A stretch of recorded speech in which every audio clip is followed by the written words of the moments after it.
নমস্কাৰ সকলোকে আজি আমাৰ সদৌ অসম বনিয়া সন্মিলনীৰ তৰফৰ পৰা আন্তৰিক শুভেচ্ছা জ্ঞাপন কৰিছোঁ আৰু লগতে আমাৰ গোটেই অসমত সিঁচৰিত হৈ থকা বনিয়া সম্প্ৰদায়ৰ সকলো লোককে আন্তৰিক শুভেচ্ছা জ্ঞাপন কৰিছোঁ।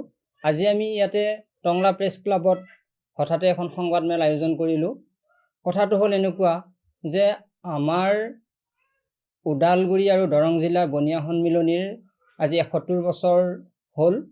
যোৱা ৩০ আৰু ৩১ জানুৱাৰী তাৰিখে দৰং জিলাৰ পুনিয়া গাঁও শাখাৰ আতিথ্যত বৰকুমাৰ পাৰাত আমাৰ যিখন দৰং আৰু ওদালগুৰি জিলাৰ ৭১ সংখ্যক অধিৱেশন হৈ যায় আৰু যিহেতু আমাৰ এই বনিয়া সন্মিলনীখন অসম ভিত্তিত নাছিলে আৰু সেই ৩০ তাৰিখৰ প্ৰতিনিধিৰ সভাৰ পৰা আমি অসম ভিত্তিত আমাৰ সন্মিলনীখন গঠন কৰাৰ উদ্দেশ্যে আমি বিভিন্ন জিলাৰ পৰা প্ৰতিনিধিক আমন্ত্ৰণ জনাইছিলোঁ আৰু সেই প্ৰতিনিধি সভাতেই আমাৰ এখন ৩১জনীয়া পূৰ্ণাংগ বনিয়া সন্মিলনী কমিটি গঠন হয় অসম ভিত্তিত আৰু সেই অসম ভিত্তিৰ কমিটিখনত নগাঁৱৰ বিশিষ্ট ব্যৱসায়ী উৎপল বনিয়া সভাপতি আৰু নৰ্থ লখিমপুৰ অৰ্থাৎ উত্তৰ লখিমপুৰৰ হেমন্ত বনিয়া আৰু মই শ্ৰী পৱন বনিয়া আমাৰ দুয়োজনক যুটীয়া সম্পাদক আৰু লখিমপুৰৰে কিৰণ চন্দ্ৰ বনিয়াক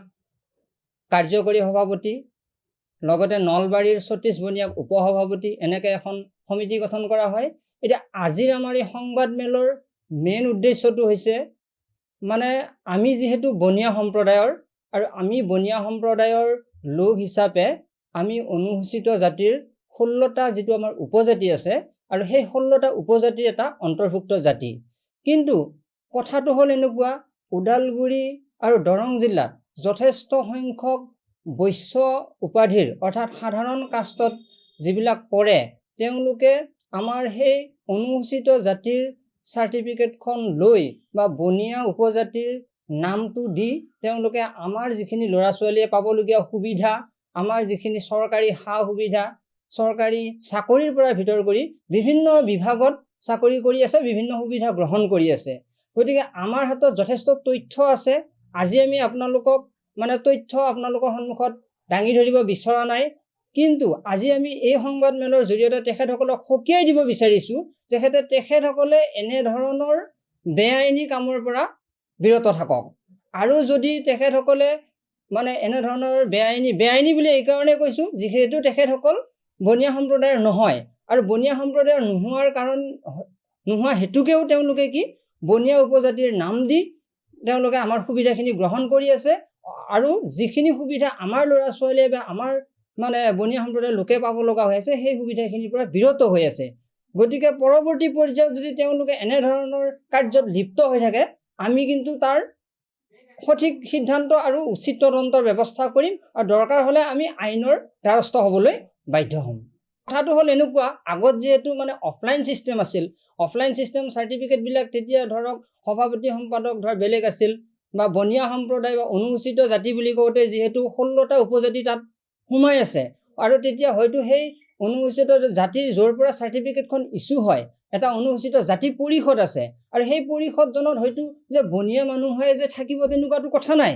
তাত হয়তো অন্যান্য বা কৈৱৰ্ত সমাজৰ মানুহ থাকিব পাৰে, নমশূদ্ৰৰো সেই সভাপতিজন হ'ব পাৰে।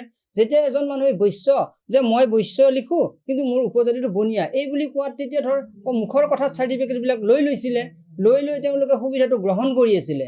গতিকে এতিয়া যিহেতু অনলাইন ছিষ্টেমত আজি যেতিয়া মিছন ভূমিপুত্ৰ হ'ল, মিছন ভূমিপুত্ৰ যেতিয়া মুখ্যমন্ত্ৰীয়ে লঞ্চ কৰিছিলে তেতিয়া দেউতাকৰ চাৰ্টিফিকেটটো থাকিলেই চাৰ্টিফিকেট পোৱাৰ এটা ব্যৱস্থা কৰি দিছিলে আৰু সেই সুবিধাটোকে লৈ তেওঁলোকে কি কৰিছে গোটেই তেওঁলোকৰ ল'ৰা ছোৱালী যিমান পাৰে চবৰে সেই অনলাইন প্ৰচেছত চাৰ্টিফিকেটবিলাক উলিয়াই লৈছে।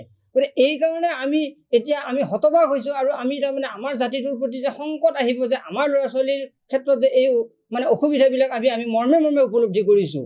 তাৰ কাৰণে আমি আজি এই সিদ্ধান্তটো ল'বলৈ বাধ্য হৈছোঁ বা আপোনালোকৰ জৰিয়তে যে তেখেতসকলক এই বাৰ্তাটো যাওক, আপোনালোকৰ জৰিয়তে তেখেতসকললৈ এই বাৰ্তাটো যোৱাটো আমি বিচাৰিছোঁ আৰু পৰৱৰ্তী পৰ্যায়ত আমি ইয়াতকৈও হয়তো বৃহৎভাৱে বহলভাৱে আমি সংবাদমেলেই হওক বা অন্যান্য কাৰ্যসূচী ল'বলৈ বাধ্য হ'ম। আচলতে আমাৰ জাতিৰ উপাধিটো বিভিন্নজনে উপাধিটো লিখিব পাৰে, যাতে উপজাতি আৰু উপাধি দুইটা সুকীয়া বস্তু। উপজাতি বুলি কওঁতে আমি ধৰক বনিয়া আমাৰ উপজাতি, আৰু মই হয়তো আমাৰে কোনোবাই বৰা লিখে, হাজৰিকা লিখে, চহৰীয়া লিখে, এনেধৰণৰ সেইটো উপাধিটো বিভিন্নজনে বিভিন্ন ধৰণৰ লিখিব পাৰে। কিন্তু মেইন কথাটো হৈছে তেখেতৰ উপজাতিটো কি। আমাৰো কিছুমানে বৈশ্য লিখে, বনিয়াৰো কিছুমানে বৈশ্য লিখে, কিন্তু একচাম আছে যে তেওঁলোক হৈছে বৈশ্য, মানে এটা সুৰী সম্প্ৰদায় বুলি এটা বিশেষ মানে সম্প্ৰদায়ৰ লোক আছে, তেখেতসকলেও বৈশ্য লিখে। কিন্তু তেখেতসকলে এই আমাৰ সুবিধাটো লৈ আছে যে তেখেতসকলে বনিয়া মানে উপজাতিটো ব্যৱহাৰ কৰি যে শিডিউল কাষ্টৰ বা অনুসূচিত জাতিৰ প্ৰমাণ পত্ৰখন লৈ তেওঁলোকে যথেষ্ট সুবিধা গ্ৰহণ কৰি আছে। নিশ্চয় জনাম, আমি এই ক্ষেত্ৰত আমি ইতিমধ্যে আলোচনা কৰিছোঁ, আমি মুখ্যমন্ত্ৰীৰ ওচৰত লৈকে যাম আমাৰ এই প্ৰস্তাৱ লৈ, আৰু আমাৰ বিভাগীয় যি মন্ত্ৰী আছে এই ক্ষেত্ৰত আমি তেখেতসকলৰ লগ কৰিছোঁ, অলৰেডি কথা পাতিছোঁ, আৰু প্ৰয়োজন সাপেক্ষে আমি গোটেইখিনি তথ্য সম্বলিত হিচাপে আপোনালোকৰ ওচৰো চাপিম। আমি এতিয়ালৈকে ডিচিৰ ওচৰত মানে সিদ্ধান্ত কৰিছোঁ, কিন্তু যোৱা হোৱা নাই, কিন্তু আমি যাম। অকল ডিচিয়েই নহয়, ডিচিৰ ওচৰতো যাম, আমাৰ ভেৰগাঁও চাব ডিভিজনৰ ওদালগুৰি বা আমি ভেৰগাঁও হিচাপে আমাৰ যিখিনি আছে আমি ইয়াত যাম, আৰু সেইমতে বিভিন্ন জিলাত, প্ৰতিখন জিলাতে আমি সেই ব্যৱস্থাখিনি কৰিম।